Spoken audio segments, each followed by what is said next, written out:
सुबह होने से कबल ही मेरी आंख खुल गई और मैं जल्दी से उठ बैठा। मैगी बेखबर सो रही थी। मैंने उसे कंबल उड़ाया और कैबिन से बाहर निकल आया। बाहर अभी तक अंधेरा फैला हुआ था, लेकिन सुबह होने के आसार पैदा हो चले थे। गोया सफर का इख्तिताम अब करीब ही था। मलगजे उजाले में डोवर की मशहूर जमाना चट्टानें दिखाई दे रही थी। चट्टानों के पहलू में शहर का कदीम कला बरकी रोशनियों से मुनव्वर था। समंदरी लहरों के शोर के दरमियान कले के दरोदीवार से फूटती रोशनियां अंधेरे से जंग करती महसूस हो रही थी। मैं सहरज़दा से अंदाज में उन रोशनियों को देखता रहा। कुछ देर के लिए तो मैं मौसम की शिद्दत से भी बेनियाज हो गया था। मैं सोच रहा था कि बस अब कुछ ही देर बाद डोवर की बंदरगाह आ जाएगी और फिर हमारी उलझनों का एक दौर खत्म हो जाएगा। इंग्लैंड पहुंचने के बाद फ्रांस की पुलिस हमारा कुछ नहीं बिगाड़ सकती थी। उन्हें कभी इल्म ही ना हो पाता कि हम फ्रांस से निकल चुके हैं। अचानक सूझ जाने वाली तरकीब पर अमल करके हम एक बड़े खतरे से निकल आए थे। लंदन पहुंचने के बाद हम हर तरह से महफूज हो जाते। थोड़ी देर बाद डोवर का साहिल दिखाई देने लगा। स्टीमर के मुसाफिर बेदार होने लगे थे और जो कहवा खाने में थे उनमें से अक्सर ऊपर अरशे पर आ चुके थे। मैं उनमें अपने साथियों को तलाश कर रहा था। सबसे पहले मेरी नजर बड पर पड़ी। वो पहले ही मुझे देख चुका था। मुझे अपनी तरफ देखते पाकर वो गैर महसूस से अंदाज में मुस्कुराया। उसके बाद जाहिर और तहजीब भी नजर आ गए। बंदरगाह में दाखिले पर स्टीमर ने जोरदार हॉर्न बजाए और जरा ही देर में स्टीमर बर्थ से जा लगा। मुसाफिर अपना अपना सामान संभाल कर उतरने की तैयारी करने लगे। मैं भी उतरने के लिए आगे बढ़ रहा था कि किसी ने अकब से मेरा बाजू पकड़ लिया। मैंने पलट कर देखा। मैगी खूंखार निगाहों से मुझे घूर रही थी। वो गुर्राई, बोली, रात तुमने क्या हरकत की? अब मुंह छुपा के कहाँ भाग रहे हो? मैं इस नागहानी उफ्ताद से बौखला गया। मैंने बड़ी तेजी से खुद को संभाला और मुतहज्जराना लहजे में बोला, माफ कीजिएगा खातून, मैं आपको पहचान नहीं सका। उसने जहरीले अंदाज में कहा, तुम्हें याद नहीं है? तुमने कहा था कि टैक्स फ्री चीजें तुम्हें पसंद नहीं। मैंने यादाश्त पर जोर देने की अदाकारी की। कहा, ओह हाँ, शायद कहवा खाने में आपसे मुलाकात हुई थी। वो गुस्सीले लहजे में बोली, और उसके बाद रात तुमने मेरे कैबिन में गुजारी, क्या तुम्हें ये याद नहीं है? मैंने हैरानी से कहा, रात तो मैंने अरशे पर गुजारी है, आपको यकीनन कोई गलत फहमी हुई है। वो बोली, मैं तुम्हें अपने कैबिन में ले गई थी, लेकिन तुमने मेरे साथ मालूम नहीं क्या हरकत किया, मुझे बेहोश करके वहां से निकल आए। मैंने कहा, जब आप मुझे कहवा खाने में मिली थी उस वक्त भी नशे में थी। मालूम होता है आपने बाद में और पी होगी। आपके हवास काबू में नहीं थे। मालूम नहीं नशे में आपको किस किस्म की गलत फहमी हुई है। वो बोली, मैं नशे में जरूर थी, मगर मुझे सब कुछ याद है। तुम मुझसे बच नहीं सकोगे। मैंने हमदर्दाना लहजे में कहा, अगर आपको इतना ही यकीन है तो फिर आपको किसी माहिर नफ्सियात से रुजू करना चाहिए। आपको इलाज की जरूरत है। वो बोली, तुम इतनी आसानी से मुझे बेवकूफ नहीं बना सकते। मैंने बेरुखी से कहा, मेरे पास फजूल बातों के लिए वक्त नहीं है। ये कहकर मैं आगे बढ़ गया। बड रुक कर बड़ी दिलचस्पी से हमारी गुफ्तगू सुन रहा था, जबकि दूसरे मुसाफिरों ने हमारी तरफ कोई तवज्जो नहीं दी थी। मैंने भी बड की तरफ नहीं देखा और तेजी से स्टीमर से उतर गया। डोवर की बंदरगाह पर कस्टम और इमिग्रेशन से बाआसानी गुजर कर हम बाहर निकल आए। जाहिर और तहजीब बाहर मेरे मुंतजिर थे। तहजीब ने किसी तमहीद के बगैर मुझसे सवाल किया, वो औरत तुमसे क्या कह रही थी? बड ने मेरे अकब से नमूदार होते हुए कहा, मुझसे पूछिए मैडम, चीफ ने रात उसके कैबिन में बसर की है। मैंने कहा, पहले सर छुपाने की फिक्र करो, बातें तो बाद में भी होती रहेंगी। बंदरगाह के करीब ही हमें एक मामूली दर्जे का होटल मिल गया, जहां हम रात भर की थकन दूर कर सकते थे। खतरा चूंकि टल चुका था, इसलिए अब मोहतात रहने की जरूरत भी नहीं रही थी। हमने 2 कमरे किराए पर हासिल किए। एक में मैं और तहजीब ठहरे, दूसरा जाहिर और बड के हिस्से में आया। तहजीब ने कहा, मेरे लिए जल्दी से नाश्ता मंगवा लो, मैं नाश्ता करके सोना चाहती हूँ। मैंने उसकी हिदायत पर अमल किया। उबले हुए अंडों और पनीर के सैंडविच और कॉफी पर मुश्तमिल नाश्ता मजा दे गया। नाश्ते के दौरान ही मैंने तहजीब को मुख्तसरन मैगी के बारे में भी बता दिया। तहजीब बहुत मुजमहिल नजर आ रही थी। गुजरी हुई रात की थकन ने उसे निठाल कर रखा था, इसलिए वो जल्दी जल्दी नाश्ता करके बिस्तर में घुस गई और लेटते ही सो गई। उसके सोने के बाद दूसरा बिस्तर मैंने संभाल लिया। मुझे अंदाजा था कि जाहिर और बड भी उस वक्त ख्वाब खरगोश के मजे लूटने में मगन होंगे, लिहाजा मेरे लिए भी बेहतर यही था कि सोकर अपनी नींद पूरी कर लूं। दिन के 1 बजे मेरी आंख खुली। नींद पूरी हो चुकी थी, लेकिन तबीयत पर कुशलमंदी तारी थी। तहजीब बेखबर सो रही थी। उसे जगाना मुनासिब नहीं था, इसलिए मैं उठकर बाथरूम में जा घुसा। आधे घंटे के बाद मैं बाथरूम से बाहर आ गया तो तहजीब भी उठ चुकी थी। मैंने मुस्कुराकर पूछा, क्या हाल है तहजीब? रात की सर्दी का तो कोई असर महसूस नहीं कर रही? वो बोली, नहीं, लेकिन मैं तुम्हारे लिए बहुत परेशान रही। स्टीमर पर तुम्हें बहुत तलाश किया, मगर तुम कहीं नजर नहीं आए। मैंने कहा, अपने बारे में मैं तुम्हें बता चुका हूँ। पहले कहवा खाने में तुम लोगों को तलाश किया, फिर अरशे पर ढूंढा। अगर मैगी न मिल जाती तो शायद इस वक्त मैं डबल नमूनिए का शिकार हो चुका होता। तहजीब बोली, मैं तो एक कैबिन में घुस गई थी जिसमें काठ कबाड़ पड़ा हुआ था। बट और जाहिर के बारे में मुझे नहीं मालूम, लेकिन मेरा ख्याल है कि वो भी किसी कैबिन में ही घुस गए होंगे। मैंने कहा, इसका मतलब तो ये हुआ कि तुम लोगों ने मुझसे ज्यादा जहानत का सबूत दिया है। वो बोली, ये हमारी खुशकिस्मती है अली कि हम फ्रांस से निकलने में कामयाब हो गए। मेरा ख्याल है लंदन में हमें किसी खतरे का सामना नहीं करना पड़ेगा। मैंने कहा, बज़ाहिर तो यही मालूम होता है, लेकिन इसके बावजूद भी हमें यहाँ बहुत मोहतात रहना होगा। वो बोली, ठीक है अली, हम मोहतात रहेंगे। अब मेरा ख्याल है खाना मंगवा लिया जाए, खाने के बाद हम ये होटल छोड़ देंगे। मैंने कहा, ये बेसरो सामानी ज्यादा अरसे तो नहीं चल सकेगी। होटल तब्दील करने से कबल बेहतर ये होगा कि हम रोजमर्रा इस्तेमाल के लिए कुछ सामान खरीद लें। वो बोली, वो तो जाहिर है, दूसरे होटल में क़याम से कबल हम बाजार से काफी खरीदारी करेंगे ताकि कोई हम पर किसी किस्म का शुबा न कर सके। खाने से फारिग होकर हम जाहिर और बट के कमरे की तरफ गए। वो दोनों बड़े मजे से बैठे बातें कर रहे थे और किसी बात पर हंस रहे थे। हमें देखकर दोनों खड़े हो गए। बट बोला, हमने आप लोगों को डिस्टर्ब करना मुनासिब नहीं समझा चीफ। सफर के दौरान रात बड़ी भयानक गुजरी थी, इसलिए हमने फैसला किया था कि तुम्हें आराम करने दिया जाए और जब तक तुम हमें तलब न करो। मैंने पूछा, तुम लोगों ने खाना खा लिया? बट ने कहा, हाँ चीफ, वो तो 1 बजे ही खा लिया था। मैंने अगला सवाल किया, ये रात तुमने कहाँ गुजारी? बट ने पुरसकून लहजे में जवाब दिया, कैप्टन के कैबिन में। मैंने कंबल चुरा लिया था, उसमें सिमट कर एक गोशे में लेट गया। बाद में मैंने वो कंबल वहीं छोड़ दिया। आखिर ईमानदारी भी कोई चीज होती है। बट के अंदाज पर मैं और तहजीब हंस पड़े। जाहिर ने भी कहीं से एक कंबल हासिल करके एक कुर्सी पर रात बसर की थी, लेकिन अब वो खौफनाक रात गुजर चुकी थी और हम सब मुतमईन थे। मैंने बट और जाहिर को हिदायत की, कहा, तुम लोग अपने लिए लिबास वगैरह खरीद लो। बट ने सर खुजाते हुए कहा, बात तो बहुत मुनासिब है चीफ, लेकिन उसके लिए करेंसी की जरूरत पड़ेगी और करेंसी हमारे पास नहीं है। मैंने जरूरी खरीदारी के लिए करेंसी की खासी मिकदार उनके हवाले की और उसके बाद मैं और तहजीब भी बाजार की तरफ निकल खड़े हुए। हम उसी मेकअप में थे जिसमें हमने यहाँ तक सफर किया था, लेकिन अब जरूरत इस बात की थी कि हम अपने मेकअप तब्दील कर लेते। चुनाचे तय ये किया गया कि होटल तब्दील करने से कबल हम मेकअप भी तब्दील कर लेंगे। बाजार से हमने अशद जरूरी अशिया के अलावा मेकअप का सामान भी खरीदा और होटल वापस आ गए। बट और जाहिर भी वापस आ चुके थे। हमने अपने मेकअप तब्दील किए और होटल का हिसाब बेबाक करके निकल आए। हमारी अगली क़यामगाह लंदन का एक मशहूर होटल था। हमें उस होटल की 8वीं मंजिल पर 2 कमरे मिल गए। रात का खाना हमने कमरे में ही तलब कर लिया था। बट और जाहिर भी खाने पर हमारे साथ ही थे। तहजीब ने खाने के दौरान कहा, पेरिस में अली ग्रुप के चंद अफराद बाकी रह गए हैं, उनके बारे में क्या फैसला करना है? मैंने कहा, उन्हें पैगाम भिजवा दो कि वो हेडक्वार्टर वापस चले जाएं। फिलहाल हमें उनसे कोई काम तो लेना नहीं है। वो मशकूक लोग भी नहीं हैं, इसलिए उन्हें पेरिस की पुलिस की तरफ से भी कोई खतरा नहीं होगा। तहजीब ने बट से कहा, सुन लिया तुमने बट, तुम्हें पहली फुर्सत में ये काम करना है। पैगाम कोड वर्ड्स में दिया जाएगा। बट ने बुरा सा मुंह बनाकर कहा, इस हिदायत का शुक्रिया मैडम, वरना बट बेचारे को इतनी अक्ल कहाँ कि खुद से ये पैगाम कोड वर्ड्स में भेजने का फैसला करता। तहजीब ने उसे घूर कर देखा मगर बोली कुछ नहीं। बट बड़े इत्मीनान से सर झुकाए खाना खाने में मगन था। मैंने कहा, जब हमें उन लोगों की रवानगी की इत्तला मिल जाएगी उसके बाद हम अमेरिका के सफर की तैयारियां शुरू कर देंगे। बट ने कहा, तैयारियां तो हम फौरन ही शुरू कर सकते हैं चीफ। उन लोगों की रवानगी की इत्तला मिलने तक हमारी तैयारियां मुकम्मल हो चुकी होंगी और हम फौरन रवाना हो सकेंगे। मैंने कहा, मेरा मतलब यही था, उन लोगों को पैगाम भिजवाने के साथ साथ तुम अमेरिका रवानगी की जरूरी तैयारियां भी कल से ही शुरू कर दो। खाने के बाद बट और जाहिर बाहर चले गए। हमने उनके सामने हारूत राबील के मुताल्लिक गुफ्तगू नहीं की।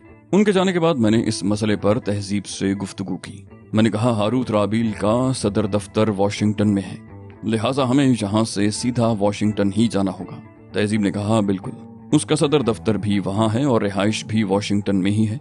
उसे तलाश करना जरा मुश्किल नहीं होगा। मैंने कहा, तलाश करना तो मुश्किल नहीं होगा, लेकिन उस तक रसाई हासिल करना कितना मुश्किल काम होगा? तहजीब बोली, हाँ ये तो है, और इसके लिए हमें कोई बाकायदा किस्म का मंसूबा बनाना पड़ेगा। तुम्हारे जहन में कुछ है? मैंने कहा, वॉशिंगटन पहुंचने के बाद हालात का जायजा लेकर ही कोई फैसला किया जा सकता है। उस वक्त तक के लिए जहन को आजाद छोड़ दो, तमाम तफक्कुरात से बेनियाज हो जाओ। अगले रोज बट ने इत्तला दी कि उसने पैगाम भिजवा दिया है और जरूरी कागजात की तैयारी के लिए भी काम शुरू कर दिया है। बट के टेलीग्राम का जवाब 2 दिन बाद ही मौसूल हो गया, जिसके मुताबिक अली ग्रुप के पेरिस में मुकीम अरकान हेडक्वार्टर वापस रवाना हो रहे थे। जाहिर को वापस भिजवाने का कोई जवाज नहीं था। मुस्तकबिल करीब में हमें उसकी जरूरत पड़ सकती थी, मुमकिन था हारूत राबील को मुतमईन करने के लिए ज़ाहिर को एक बार फिर डी फॉस्टर का रूप धारना पड़ जाता। बट को भी हम खुद से अलग नहीं कर सकते थे। एक तो उसकी कारकर्दगी बहुत उम्दा थी, दूसरे ये कि वो हमारा पीछा करता हुआ हम तक पहुंच जाता था। हमें यकीन था कि अगर हम उसे लंदन में छोड़कर वॉशिंगटन रवाना हो जाएं, तो वो वॉशिंगटन एयरपोर्ट पर हमारे इस्तकबाल के लिए मौजूद होगा। माजी में ऐसी मिसालें भरी पड़ी थीं जब वो हमसे बिछड़ गया था, लेकिन उसने हमें तलाश करने में देर न लगाई और हम तक पहुंच गया। अमेरिका रवानगी की तैयारियों में एक हफ्ता सर्फ हो गया। हर काम हमने बहुत मोहतात तरीके से किया था। अमेरिका खास तौर पर हमारे लिए खतरनाक जगह साबित हो सकती थी, इसलिए माजी में वहां हमने बहुत सी मुहिमात सरअंजाम दी थी। चुनाचे हमने इस ज़िमन में खुसूसी एहतियात को मद्देनजर रखा था। आखिर 8वें रोज हम पैन अमेरिका एयरलाइन के एक तैयारे से वॉशिंगटन रवाना हो गए। अमेरिकी तौर हुकूमत वॉशिंगटन में अपने क़याम के लिए हमने एक उम्दा 5 स्टार होटल का इंतखाब किया। हमें अंदाजा नहीं था कि अमेरिका में हमें कितना अरसा क़याम करना पड़ेगा, इसलिए हमने बड़ी तादाद में करेंसी मुंतकिल करा ली, जिसमें हमें कोई दिक्कत नहीं हुई थी और अब हम अखराजात की तरफ से कतई बेफिक्र थे। वॉशिंगटन पहुंचने के चंद ही घंटे के बाद हमने एक मीटिंग की जिसमें आइंदा लाहे अमल तय किया गया। बड और ज़ाहिर को हारूत राबील के मुताल्लिक मालूमात हासिल करने पर मामूर करने के बाद मैं और तहजीब वॉशिंगटन की सैर करने निकल खड़े हुए। मकसद सिर्फ तफरी नहीं था, बल्कि हम यहाँ के हालात का जायजा भी लेना चाहते थे। इस काम के लिए हमने अखबारात का सहारा भी लिया। 24 घंटे बाद बड और ज़ाहिर ने अपनी रिपोर्ट पेश कर दी, जिसके मुताबिक हारूत राबील की रिहाइश वॉशिंगटन के सबसे फैशनेबल इलाके में थी। उसका नाम राबील पैलेस था और हारूत राबील उस वक्त राबील पैलेस में मौजूद नहीं था, बल्कि वो वॉशिंगटन में ही मौजूद नहीं था। मैंने बट से पूछा वो कहाँ गया हुआ है और कब तक वॉशिंगटन वापस आ जाएगा। बट ने कहा इस बारे में कुछ मालूम नहीं हो सका चीफ, वो अपने प्रोग्राम खुफिया रखने का आदी है। तहजीब ने तशवीश से कहा ये तो अच्छी इब्तिदा नहीं है, ये मालूम होना तो जरूरी है कि वो कब वापस आएगा। बट ने कहा आज से तीसरे रोज चैम्बर ऑफ कॉमर्स की एक मीटिंग हो रही है, उस मीटिंग में हारूत राबील की शिरकत यकीनी है। मैंने कहा इतना बहुत काफी है, ज़ाहिर तुम प्रेस फोटोग्राफर की हैसियत से काम शुरू कर दो। कोशिश करो कि 2 दिन में मुतल्लिका हल्के के कुछ लोग तुम्हें प्रेस फोटोग्राफर की हैसियत से जानने लगे। चैम्बर ऑफ कॉमर्स की इस मीटिंग में तुम खास तौर पर हारूत राबील की तस्वीरें बनाओगे। मुमकिन है किसी मौके पर ये तस्वीर हमारे किसी काम आ सके। फौरी तौर पर काम शुरू कर दो। ज़ाहिर सर हिलाकर चला गया और मैं बड की तरफ मुतवज्जे हो गया। कहा तुम्हें राबील पैलेस के अतराफ का नक्शा तैयार करना है। नक्शे में ऐसे तमाम रास्ते वाजे होने चाहिए जो किसी भी एतबार से हमारे काम आ सकते हों। बड ने मायूसाना लहजे में कहा ये तो कोई काम ना हुआ। तहजीब के होंठों पर मुस्कुराहट फैल गई। वो बोली ठीक है बड, इसके अलावा तुम कोई ऐसी तदबीर भी सोचो जिसके जरिए हारूत राबील तक हमारी रसाई हो सके। बड ने कहा हाँ, ये काम बड के शाया निशान है। उसका चेहरा खिल उठा। उसके बाद वो रुका नहीं, फौरन ही रुखसत हो गया। तहजीब ने कहा यह शख्स हमारे लिए रीढ़ की हड्डी की हैसियत इख्तियार करता जा रहा है। मैंने कहा इसमें शक नहीं कि बेहद बासलाहियत आदमी है, लेकिन किसी पर जरूरत से ज्यादा इन्हिसार करना अच्छा नहीं होता। काफी देर बाद बड वापस आया। उसने जोशीले अंदाज में कहा मैं एक अहम खबर लाया हूँ चीफ। चैम्बर ऑफ कॉमर्स की मीटिंग में शिरकत करने के लिए फ्रांस से मिस्टर एंड मिसेस सोत्रा भी आने वाले हैं। मैंने कहा मेरा ख्याल है सोत्रा नामी किसी शख्स का नाम भी मैंने कभी नहीं सुना। बट बोला वो फ्रांस के बहुत बड़े कारोबारी आदमी हैं। मिस्टर सोत्रा की उम्र 55 और मिसेस सोत्रा कोई 40 साल की होंगी। तहजीब ने गुस्सीले लहजे में कहा क्या फजूल हाँक रहे हो, हमने तुम्हें हारूत राबील से मुतल्लिक इत्तलात फराहम करने को कहा था। बट ने सुनी अनसुनी करते हुए कहा उनके साथ उनकी सेक्रेटरी मिस पेनी भी है। मैं उसे दोस्त बनाने में कामयाब हो गया हूँ। मैंने बट को गौर से देखते हुए कहा कहीं तुम्हारा ये मकसद तो नहीं कि हम उनके मेकअप में मीटिंग में शिरकत करें। वो बोला बट का काम तो इत्तलात फराहम करना है चीफ। इन इत्तलात से किस तरह फायदा उठाया जा सकता है ये सोचना बड का दर्द सर नहीं। तहजीब ने कहा बड ठीक कह रहा है, इस जोड़े के जरिए हम हारूत राबील तक रसाई हासिल कर सकते हैं। मैंने कहा ये तो मैं भी समझ रहा हूँ, लेकिन क्या ये तरीका खतरनाक नहीं होगा। तहजीब बोली खतरनाक तो है, लेकिन ये खतरा मोल लेकर अगर हम वक्त की बचत कर सकते हैं तो इससे फायदा क्यों ना उठाएं। मैंने एक तवील सांस लेकर कहा ठीक है तहजीब, जैसे तुम्हारी मर्जी। बट ने कहा दरअसल चीफ तुम्हें उन लोगों के बारे में बताने का मकसद भी यही था क्योंकि वो बराह रास्त इस मीटिंग में शिरकत कर रहे हैं। अगर तुम पसंद करो तो मैडम पर भी बआसानी मिसेस सोत्रा का मेकअप हो जाएगा। मैंने कहा मसला ये भी तो है बड कि मिस्टर और मिसेस सोत्रा को इस मीटिंग में शिरकत से बाज कैसे रखा जाए। बर्ड ने कहा इसकी फिक्र मत करो चीफ, बर्ड सारा इंतजाम कर लेगा। तुम सिर्फ ये बताओ कि क्या ये हैसियत बरकरार रखोगे या सिर्फ एक आर्जी मुलाकात के लिए उन्हें मुंतखब करोगे। میں نے کہا عارضی ملاقات بھی بری نہیں رہے گی، اگر ہم کوشش کر کے پہلے ہی مرحلے میں کامیاب ہو گئے تو اس کے بعد ظاہر ہے ہمیں ان کا روپ دھارے رکھنے کی ضرورت نہیں رہے گی۔ بٹ نے کہا گویا ان سے تمہاری ملاقات کا بندوبست کیا جائے۔ میں نے کہا ہمیں ان کا کردار ادا کرنا ہوگا، اس کے لیے ان سے کچھ نہ کچھ واقفیت تو بہت ضروری ہے، لیکن تم اس ملاقات کا بندوبست کیسے کرو گے؟ کیا وہ ہم سے ملنے کے لیے تیار ہو جائیں گے؟ برڈ نے کہا مس پینی زندہ باد۔ بھلا یہ ممکن ہے کہ برڈ کوئی درخواست کرے اور مس پینی اسے رد کر دے؟ برڈ کی یہ صلاحیت بھی حیران کن تھی۔ اس نے سوترا کی سیکرٹری مس پینی کو بری طرح اپنے دام میں پھانس لیا تھا۔ مس پینی بیچاری کی تو حیثیت ہی کیا تھی، صحرائے اعظم افریقہ کے وحشی قبائل کی عورتیں تک برڈ میں دلچسپی لیے بغیر نہ رہ سکی تھی۔ معلوم نہیں اس کی شخصیت میں ایسی کیا خاص بات تھی جس سے لڑکیاں بچ نہیں سکتی تھیں۔ برڈ نے اسی روز مسٹر اور مسز سوترا سے ہماری ملاقات کا بندوبست کر دیا۔ ہم نے خود کو اسپینی تاجر کی حیثیت سے ان سے متعارف کرایا۔ امریکی دورے کے بارے میں ہم نے انہیں ایک فرضی کہانی سنا دی۔ مسٹر سوترا ایک خوش اخلاق انسان تھے۔ ذرا ہی دیر میں ہم آپس میں گھل مل گئے۔ میں نے انہیں اسپین میں اپنے کاروبار کی تفصیلات بتائیں جو زیادہ بڑا نہیں تھا، اور مسٹر سوترا اس کے بارے میں کچھ نہیں جانتے تھے۔ جواباً مسٹر سوترا اپنے کاروبار کے بارے میں تفصیلاً بتانے لگے۔ میں بڑی توجہ سے سب کچھ ذہن نشین کرنے میں مصروف تھا۔ اس دوران تہذیب مسز سوترا سے خاصی بے تکلف ہو گئی۔ ان دونوں کے کردار ادا کرنے کے لیے مجھے اور تہذیب کو ان کے عادات و اطوار اور لب و لہجے کے علاوہ ان کے کاروبار کے بارے میں بھی بہت کچھ معلوم ہونا ضروری تھا، اور اس ملاقات کے دوران یہ ساری معلومات بتدریج ہمیں حاصل ہوتی جا رہی تھیں۔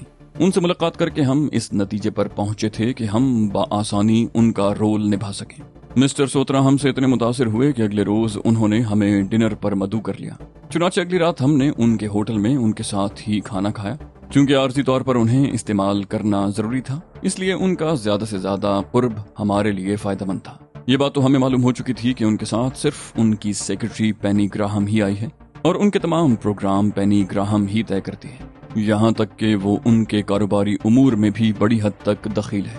پینی گراہم کے گرد برڈ نے اپنا جال مضبوط کر لیا تھا، اس لیے ہمیں برڈ کے ذریعے اس سے یہ بھی معلوم ہو گیا کہ mister and Mrs Sutra meeting میں اپنا کیا موقف پیش کریں گے۔ تہذیب نے کہا اس شخص کی صلاحیتوں پر حیرت ہوتی ہے، اس نے ہمارے لیے کتنی آسانیاں پیدا کر دی ہیں، ورنہ شاید ہمیں ہاروت رابیل تک رسائی حاصل کرنے میں بہت مشکل پیش آتی۔ میں نے کہا صلاحیتیں ہر شخص میں موجود ہوتی ہیں تہذیب، کوئی انہیں بروئے کار لے آتا ہے اور کوئی اپنی صلاحیتیں ضائع کر دیتا ہے۔ برڈ اپنی صلاحیتوں کو استعمال کرنے کے ہنر سے واقف ہے۔ تیسرے روز رات کے 9:30 بجے ہمیں چیمبر آف کامرس کی میٹنگ میں شرکت کے لیے جانا تھا۔ برڈ کے ساتھ مل کر ہم نے پورا منصوبہ ترتیب دے لیا۔ طے یہ ہوا تھا کہ 8:45 بجے، یعنی عین اس وقت جب وہ لوگ میٹنگ میں شرکت کی تیاریاں کر رہے ہوں گے، برڈ انہیں بے ہوش کر دے گا۔ اس وقت تک پینی تمام کاغذات مکمل کر چکی ہوگی، اس لیے ہمیں ان کاغذات سے مکمل معلومات حاصل ہو جائیں گی۔ وقت مقررہ سے کافی قبل ہم نے مسٹر اور مسز سوترا کا میک اپ کر لیا۔ ظاہر نے ہمیں ان دونوں کی تصویریں فراہم کر دی تھیں، جس کی وجہ سے ہمیں میک اپ کرنے میں کوئی دقت نہیں ہوئی۔ 8:30 بجے ہم اپنے ہوٹل سے نکل آئے اور ایک ٹیکسی میں بیٹھ کر سوترا کے ہوٹل پہنچ گئے۔ برڈ ہوٹل کے دروازے پر ہمارا منتظر تھا۔ ہمیں ٹیکسی سے اترتے دیکھ کر وہ ہمارے پاس آ گیا۔ بولا تمام تیاریاں مکمل ہیں چیف، وہ سیاہ رنگ کی کار سوترا کے لیے ہے، تم خود اسے ڈرائیو کرو گے، بقیہ تفصیلات پہلے سے تمہارے علم میں ہیں۔ میں نے کہا ظاہر کے بارے میں کیا خبر ہے، وہ ہمیں کہاں ملے گا؟ برڈ نے کہا ظاہر چیمبر آف کامرس کی بلڈنگ میں ٹائمز کے فوٹوگرافر کی حیثیت میں موجود ہے، وہ میک اپ میں ہے لیکن کسی نہ کسی طرح خود کو تم پر ظاہر کر دے گا۔ تہذیب نے پوچھا تم نے ان تینوں کو بے ہوش کر دیا ہے نا، انہیں کب تک ہوش آ جائے گا؟ برڈ نے کہا بے ہوشی کی جو دوائیں انہیں استعمال کرائی ہیں وہ انہیں 12 گھنٹے سے قبل ہوش میں نہیں آنے دیں گی۔ وہ تینوں اپنے کمروں میں 12 گھنٹے تک بے ہوش پڑے رہیں گے، اس دوران تمہیں اپنا کام مکمل کر لینا ہے۔ میں نے کہا 12 گھنٹے بھی ہمارے لیے بہت ہیں برڈ، لیکن اس دوران اگر ان کی بے ہوشی کا راز فاش ہو گیا تو کیا ہوگا؟ برڈ نے کہا کمال کرتے ہو چیف، ابھی تم ہوٹل کے عقبی زینوں سے اوپر جاؤ گے اور واپس اترتے ہوئے کاؤنٹر پر کمروں کی چابیاں دو گے تو بھلا کسی کو کیا پڑی ہے کہ تمہاری غیر موجودگی، میرا مطلب ہے مسٹر اور مسز سوترا کی غیر موجودگی میں ان کے کمروں میں جانے کی کوشش کریں۔ اس کے باوجود اگر تم چاہو تو میں یہیں رک کر ان کی نگرانی کروں۔